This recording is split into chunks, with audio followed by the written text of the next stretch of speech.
আসসালামু আলাইকুম। আজকে খুব গুরুত্বপূর্ণ একটি বিষয়ে আলোচনা করব।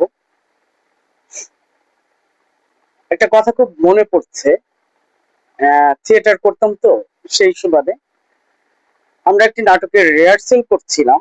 বেশ কিছুদিন করেছি নাটকটি, আর পরবর্তীতে আমাদের শো করার সুযোগ হয়নি।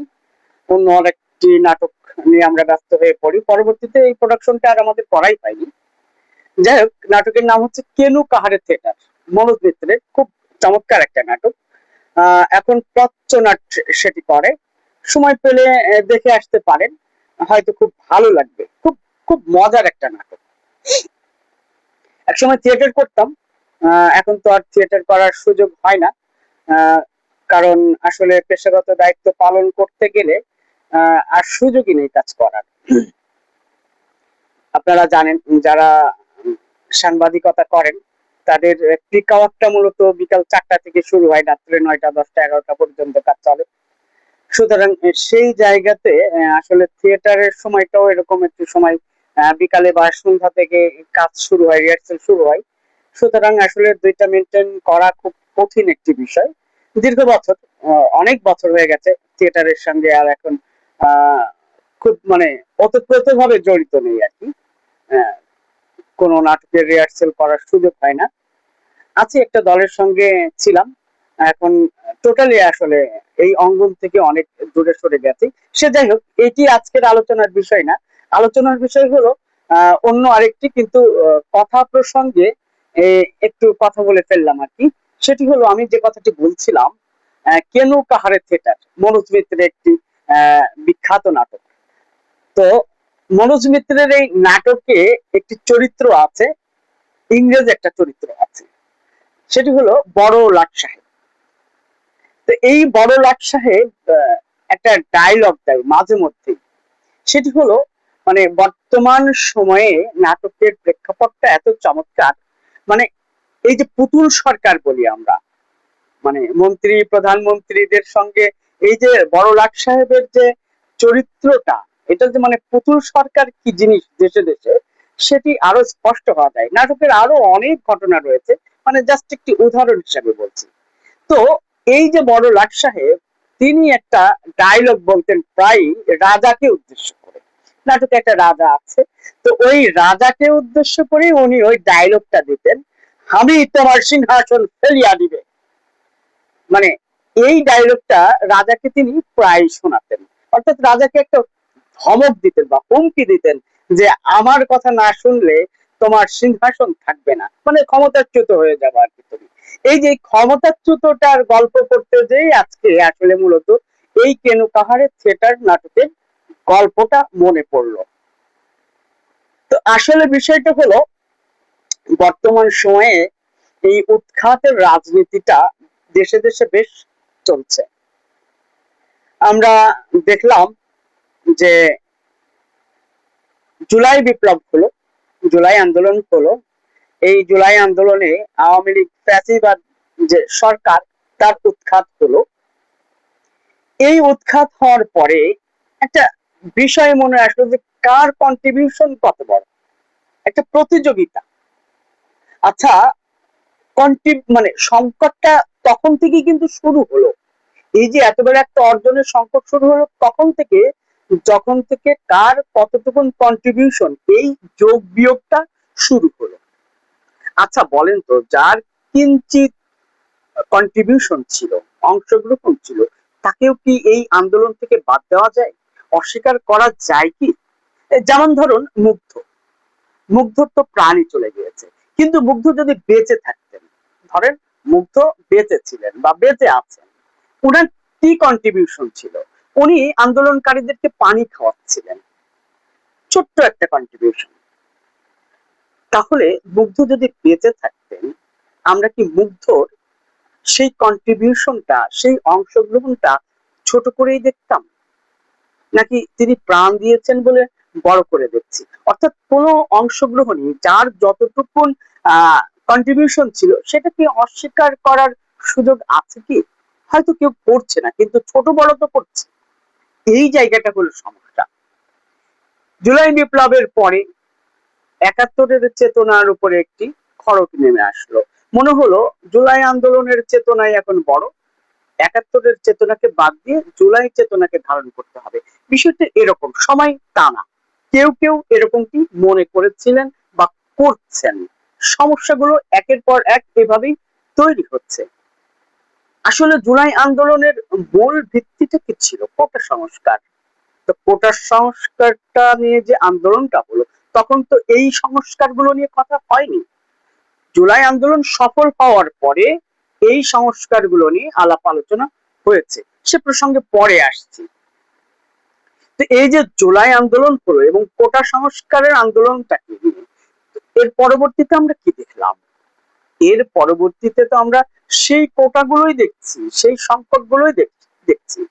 ১৯৭১, মানে ১৯৭১-এর পর, মানে মহান মুক্তিযুদ্ধে দেশ স্বাধীন হওয়ার পর বাংলাদেশে অনেক ঘটনাই তো ঘটেছে।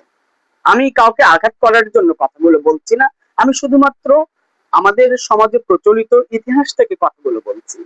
আমরা তখন অনেক ঘটনা শুনেছি, সচিবালয়ে গিয়ে সচিবদের কাঁধে বন্দুক রেখে কারা কিভাবে কাজ উদ্ধার করত, আমলা আমলাদের কাছে দিয়ে মানে নল ঠেকিয়ে কিভাবে কাজ উদ্ধার করা হতো। তো জুলাই বিপ্লবের পরে, জুলাই আন্দোলনের পরে কি এরকম ঘটনা একেবারেই ঘটেনি? সেটিও তো ঘটেছে।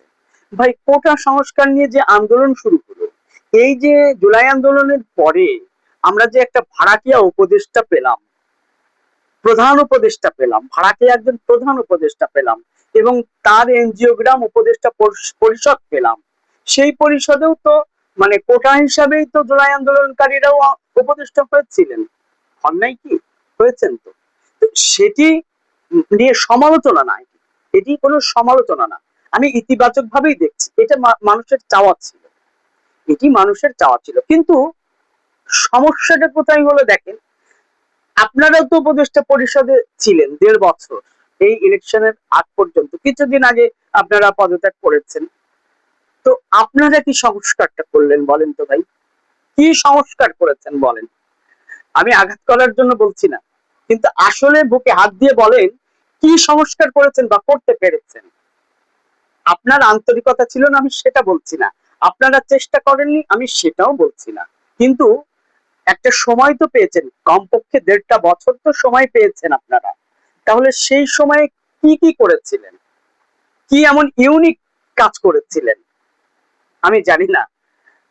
হ্যাঁ, আপনাদের সততা মানে বা অযোগ্যতার কথা আমি বলছি না।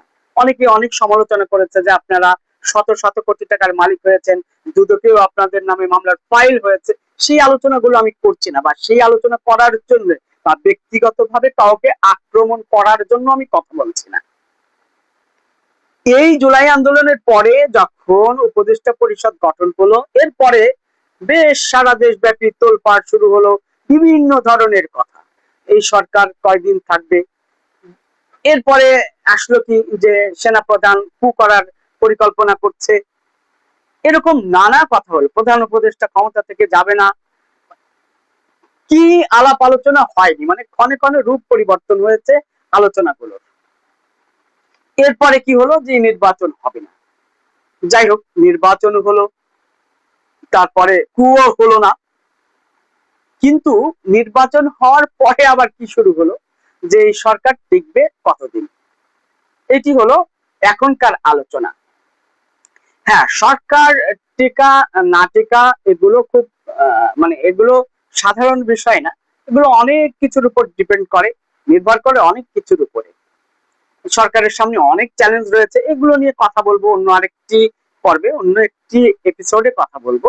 কিন্তু আজকে যে কথাটি বলছি, মানে কথায় কথায় অনেকেই আমি দেখলাম চায়ের দোকান থেকে শুরু করে ভাই, মানে একেবারে ওয়াজ মাহফিলের মঞ্চ পর্যন্ত, এই জুলাই আন্দোলন না হলে আপনারা এখানে আসতেন না, আপনারা এটা করতে পারতেন না, ওটা করতে পারতেন না। ভাই, জুলাই আন্দোলন না হলে ওই ওয়াজের মঞ্চে বসে তো আপনিও এই কথাগুলো বলতে পারতেন না।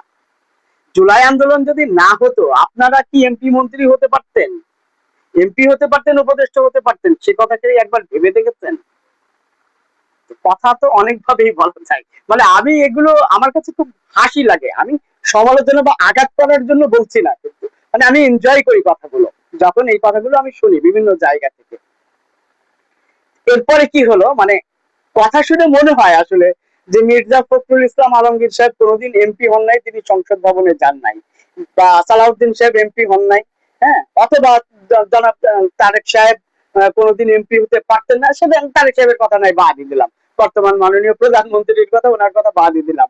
উনি দেশের বাইরে ছিলেন দীর্ঘদিন, ঠিক আছে, দীর্ঘ বছর, 17 বছর তিনি দেশের বাইরে ছিলেন, তিনি না হয় তার কথা বাদই দিলাম। তো বিএনপি কি এর আগে সরকার গঠন করে নাই? তারা তিনবার রাষ্ট্র ক্ষমতায় ছিল, তাহলে আসতে পারতো না? ভাই অনেকে বলেন যে খালেদা জিয়ার বাড়ির সামনের বালুর ট্রাক যারা সরাতে পারেনি তারা কি আন্দোলন করবে? কেন ভাই? আন্দোলন, বিএনপি ধরলাম আন্দোলন অনেক দুর্বল, আন্দোলনে আপনারাও তো পাকাপোক্ত, আপনারা কি করলেন ভাই? বিশেষ করে এই যে বিরোধী দল, বর্তমান বিরোধী দল জামায়াত ইসলাম, তারা কি আন্দোলন করেছে বলেন তো? কি আন্দোলন করেছে? এককভাবে কেউ সফল না তো ভাই। হ্যাঁ, আন্দোলন করেছে এতগুলো নেতার, বিশেষ করে জামাত ইসলামের এতগুলো নেতার ফাঁসি দিল, কই কি আন্দোলন করেছেন? খালেদা জিয়ার বাড়ির সামনে তো বালুর ট্রাক ছিল, কিন্তু বিরোধী মানে বর্তমান জামাত ইসলামের অনেকগুলো নেতার তো ফাঁসি হয়েছে, তো আপনারা কি করেছেন? হ্যাঁ বলবেন যে হ্যাঁ হয়েছে, একজনের সময় হয়েছে, সেটি হলো জনাব দেলোয়ার হোসেন সাইদ সাহেবের সময় হয়েছে। ওনার বিষয়টা নিয়ে খুব মানে আন্দোলনটা আন্দোলনের মতো হয়েছিল, অনেক মানুষ প্রাণ দিয়েছিল, কিন্তু সেই আন্দোলনটা কেন হয়েছিল তারও একটি কারণ আছে ভাই, একথা ভাবার কোনো কারণ নেই, শুধুমাত্র তিনি জামায়াতের নেতা ছিলেন বলেই দেলোয়ার হোসেন সাইদি সাহেবের মানে রায় ঘিরে এত আন্দোলন হয়েছে। আল্লামা সাইদি সাহেবের রায়কে ঘিরে বাংলাদেশে আপামর সাধারণ মানুষের কন্ট্রিবিউশন ছিল সেই আন্দোলনে, অস্বীকার করার কোনো সুযোগ নেই। এবং শুধু তাই না, আওয়ামী লীগের অনেক কর্মী সমর্থকও সেই আন্দোলনে যোগদান করেছিলেন। এরপরেও যারা বাম রাম ধাম নিয়ে বিভিন্ন কথা বলেন, তারাও অনেকেই আন্দোলনকে সমর্থন করেছিলেন। আমি নাম উল্লেখ করে বলতে পারি, দায়িত্ব নিয়ে বলছি, অনেকেই ছিলেন। হ্যাঁ, সবাই ছিলেন না, মানে হয়তো বা মুষ্টিমেয় কেউ কেউ আন্দোলনের সঙ্গে মানে সহমত পোষণ করেছিলেন, সবাই না, কিন্তু ছিলেন, দুজন একজন পাঁচজন থাকলেও ছিলেন, আমার দেখা, আমি বলছি, দায়িত্ব নিয়ে বলছি, ছিলেন। এখন কথা হলো, দেলোয়ার হোসেন সাইদি সাহেব কি শুধু জামায়াতের সম্পদ অ্যাসেট? উনি কি শুধু বাংলাদেশের অ্যাসেট ছিলেন, বা দক্ষিণ এশিয়ার, এশিয়া মহাদেশের, নাকি মুসলিম বিশ্বের সম্পদ ছিলেন? না, উনি গোটা পৃথিবীর সম্পদ ছিলেন। এ কারণেই বলছি যে শুধু মুসলিম বিশ্বের ছিলেন না, ওই মানুষটির হাত ধরে, ওই মানুষটির মুখের ভাষা শুনে, বয়ান শুনে অগণিত মানুষ, হাজার হাজার মানুষ অমুসলিম মুসলমান হয়েছেন। সুবহানাল্লাহ, আলহামদুলিল্লাহ, আল্লাহ ওনাকে জান্নাত নসিব করেন। কিন্তু সেই ব্যক্তিটি তো শুধুমাত্র জামাত ইসলামের এফেক্ট ছিলেন না, তাহলে সেই আন্দোলন তো শুধু মানে জামায়াতের ক্রেডিট না, আপামর সাধারণ মানুষের ক্রেডিট, সবার কন্ট্রিবিউশন ছিল, কম হোক বেশি হোক। ওই যে বললাম, ভাগাভাগি করতে যাওয়া, যোগ বিয়োগ করতে যাওয়া, যে কার কতটুকুন মানে কন্ট্রিবিউশন ছিল, এই যে মাপ কাঠিটা দেখতে যাওয়াটাই হলো সংকট তৈরি করে। সে যাই হোক না কেন, কন্ট্রিবিউশন ছিল প্রত্যেকটি আন্দোলনে, অর্থাৎ বিগত সরকারের সময়ে অধিকার আন্দোলনে যত আন্দোলন হয়েছে, সাধারণ মানুষ থেকে শুরু করে রাজনৈতিক দলের নেতা কর্মী প্রত্যেকেরই অংশগ্রহণ ছিল, স্বতঃস্ফূর্ত অংশগ্রহণ ছিল। বিএনপি কি আন্দোলন সংগ্রাম করেনি ভাই? শীতের রাতে মাইলের পর মাইল পথ হেঁটে এই যে নদীগুলোর সাথে সম্মেলনগুলোতে অংশগ্রহণ করেছিল, সেগুলো কি আন্দোলনের অংশ না, পার্ট না? অস্বীকার করা যায় কি?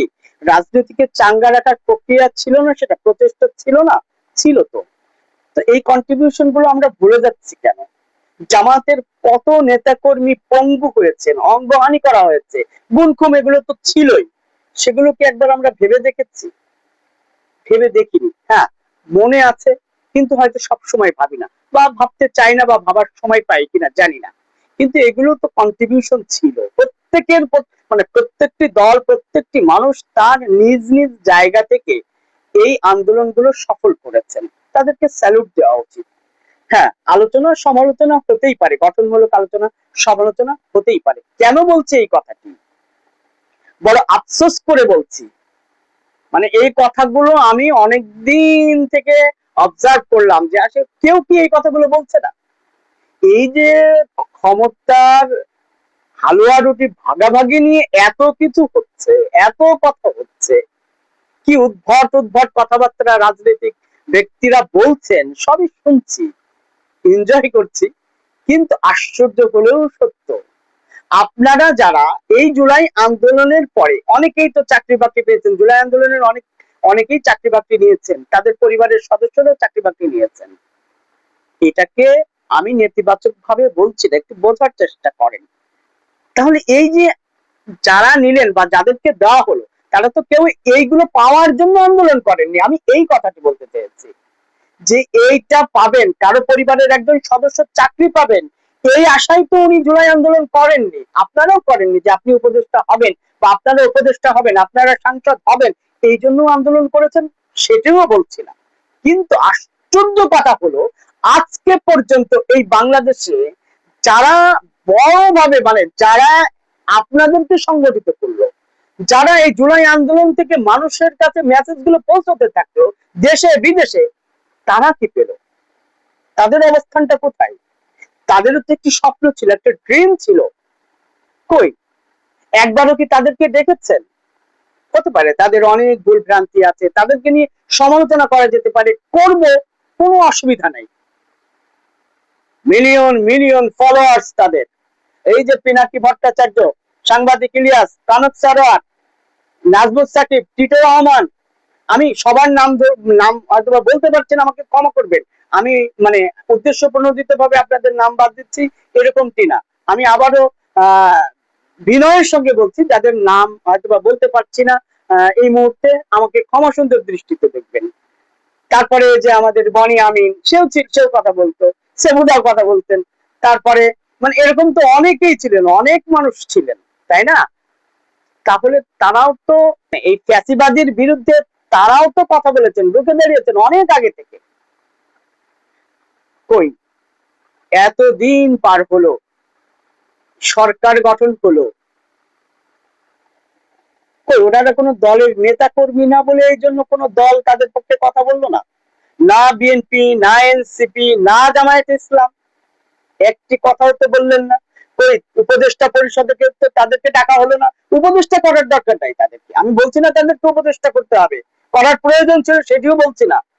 কিন্তু উপদেষ্টা পরিষদ কি তাদের সঙ্গে একবারও কোনো আলোচনা করেছেন? করেছেন? কোনো একটি বিষয় জানার জন্য পরামর্শ নিয়েছেন? তারা কি পরামর্শ দেওয়ার যোগ্যতাও রাখেন না? কি অদ্ভুত বিষয়। সরকার গঠন হলো, কই তাদেরকে আজও পর্যন্ত ডাকা হয়েছে? বাদ দিলাম এগুলো, এগুলো বাদ দিলাম, ডাকার দরকার নাই। এই মানুষগুলোকে নিয়ে এখনো যে ধরনের কর্মকাণ্ড চলছে, সমালোচনা চলছে, এই মানুষগুলোর বিরুদ্ধে তো মামলা হয়েছিল, এই মানুষগুলো তো গুম হতে পারতো, খুন হতে পারতো, তারা দেশেই থাকতে পারেনি। তো তাদের মামলাগুলোর বিষয়ে কি পদক্ষেপ গ্রহণ করা হয়েছে? কেউ কোনো কথা বলছেন না কেন? কথা বলেন, কথা বলবেন না? এই লোকগুলোর কন্ট্রিবিউশন ছিল না, আপনাদের কন্ট্রিবিউশন ছিল, আপনারা হালুয়া রুটি ভাগাভাগি করছেন, আর তাদের মানে তাদের বিষয়টা ভুলে গেলেন, ভুলে যাবেন? কথা বলা দরকার না? কি কথা বলেছেন? সংসদে আজ পর্যন্ত একটা কথা বলেছেন? নাকি তারা সংসদে আলোচনার মতো ব্যক্তি না? হলো ধরলাম সংসদে না, সংসদের বাইরে তো করতে পারতেন, তাও তো করেননি। কি উদ্যোগ নিয়েছেন তাদেরকে দেশে আনার জন্য? এই লোকগুলো দেশে আসবে না, এগুলো মানে দেশে আনবে না কিভাবে? মানে হ্যাঁ, দেশে আনার কথা হয়েছে, সরি ক্ষমা করবেন, সেটা হলে এমন ভাবে বলা হয়েছে যে তুই আয়, একলে দেখে নেবো, সেইভাবে কথা হয়েছে না ভাই। এটা ঠিক না, এটা ঠিক না। এই মানুষগুলোর কথা ভুলে গেলে জুলাই আন্দোলনকে স্বীকার করা যায়, চেতনা ধারণ করা যায়, এটা সুযোগ আছে কিনা আমার জানা নাই। সুতরাং আমার কাছে খুব আশ্চর্য লেগেছে যে এই মানুষগুলোকে নিয়ে এখনো কি চলছে, এখনো তাদেরকে কি মূল্যায়ন করা হলো, কি অবস্থানে আছেন তারা, তাদের মামলাগুলোর পরিস্থিতি কি? হয় মানে মামলা হতে পারবে না, আমি এটা একবারও বলছি না। তাদের অপরাধ যেটা আছে, তারা যদি অপরাধ করে থাকেন, যে অপরাধ করেছেন সে অপরাধের মামলা হবে, কোনো সমস্যা নেই। মামলা হতেই পারে, যে কারো বিরুদ্ধে মামলা হতে পারে, প্রধানমন্ত্রীর বিরুদ্ধে মামলা হতে পারে, হবে, হওয়া উচিত, সেইখানে আমার কোনো কথা নাই। কিন্তু কথাটা হলো ওই জায়গায় যে এই যে ব্যক্তিগুলোর বিরুদ্ধে যে হয়রানিমূলক মামলা দেওয়া হয়েছিল, সাইবার অপরাধী, সাইবার ক্রাইম মামলা দেওয়া হয়েছিল, মানে এরা হচ্ছে মানে সন্ত্রাস। ও আর একটা ছোট ভাই আছে ভাই, নামটা ভুলে গেছি আমি, আমাকে আমার মনে পড়লো, আমার অত্যন্ত স্নেহের ছোট ভাই জাওয়াদ মির্জা, ওর কন্ট্রিবিউশন ছিল, দেখতাম আমি ওর কন্টেন্ট গুলো দেখতাম, মাঝে মধ্যে সময় পেলে দেখতাম। ওই ছেলেটার কন্ট্রিবিউশন ছিল, আমার খুব কাছের ছোট ভাই, মনে পড়লো এই জন্য বললাম। মিল্টন ভাই ছিল, নাগরিক টিভির মিল্টন ভাই, তারপরে জয়নাল ভাই, ওনাদের কথাও, ওনারাও কথা বলতেন। আরো এরকম অনেক ভাই আছেন যারা কথা বলতেন, তাদের প্রত্যেককে আমি স্যালুট জানাই, আমার শ্রদ্ধা জানাই, যারা যারাই অংশগ্রহণ করেছেন দেশে বা দেশের বাইরে সক্রিয়ভাবে, মানে রাজপথে অথবা কন্টেন্ট তৈরি করে বিভিন্ন ডিজিটাল প্ল্যাটফর্মে, প্রত্যেককে আমার, তাদের প্রতি আমার শ্রদ্ধা রইল। এই যে মানুষগুলো, সেই মানুষগুলোকে আজকে আমরা ভুলতে বসেছি। আমি অনুরোধ করব এই মানুষগুলোকে মূল্যায়ন করা হোক, তাদের মেধাকে রাষ্ট্র সংস্কারে কাজে লাগানো হোক। তারা আমাদের সম্পদ, অ্যাসেট, এই কথাটা আমরা মনে প্রাণে বিশ্বাস করি এবং আগামী দিনের বাংলাদেশে তাদের অংশগ্রহণ দেখতে চাই, তাদের পরামর্শ নেওয়া দরকার, এটা আমি মনে করি। হ্যাঁ, সব পরামর্শ নিতে হবে আমি সেটি বলছি না, কিন্তু তাদেরকে ডাকা দরকার বা তাদের পরামর্শ নেওয়ার প্রয়োজন আছে বলে আমি এটি উপলব্ধি করলাম বলে কথা বললাম। আজ এ পর্যন্তই। আপনারা কমেন্টস এর মাধ্যমে জানাতে পারেন আসলে আমি আমার আলোচনার বিষয়টা কেমন বা কেমন লেগেছে, বা আরো কি ধরনের আলোচনা করলে আপনাদের ভালো লাগে, এটা আপনারা কমেন্টস এর মাধ্যমে জানাতে পারেন। আর ভালো লাগলে সাবস্ক্রাইব করতে পারেন, শেয়ার করতে পারেন। ভালো থাকবেন। আসসালামু আলাইকুম।